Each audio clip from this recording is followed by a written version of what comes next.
Divide 7 into 13.1. So, when doing division, what we have to do is make sure that we divide our divisor is a whole number. And in part A, it already is, so we just straight up take our decimal, move it directly above its current location, and divide. 7 goes into 13, well, just once. But where we put that 1 is very important.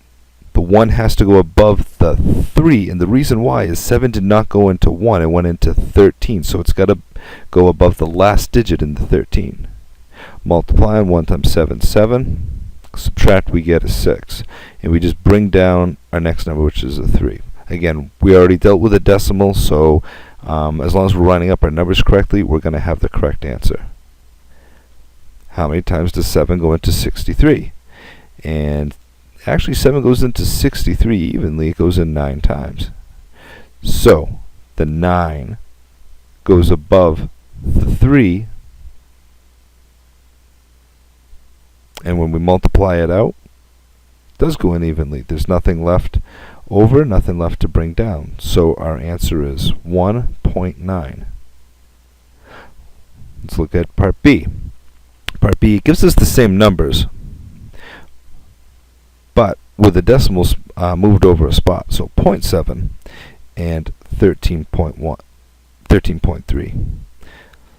So again, we need a whole number.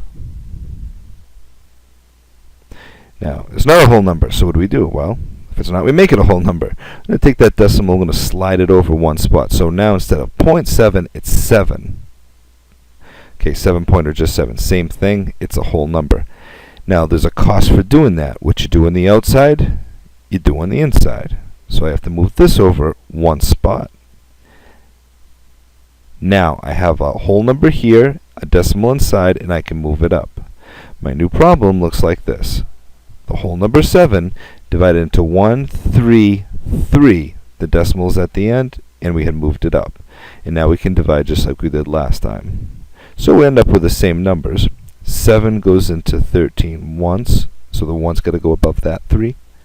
1 times 7, 7, 6 left over. 7 goes into 63 9 times. So we get our answer, which is 19. So moral of the story, whenever we have decimal that we're doing division with, make the outside a whole number. Once it is, move the decimal up. And if the outside, the divisor, is not a whole number, make it a whole. Do the same thing to the outside and the inside.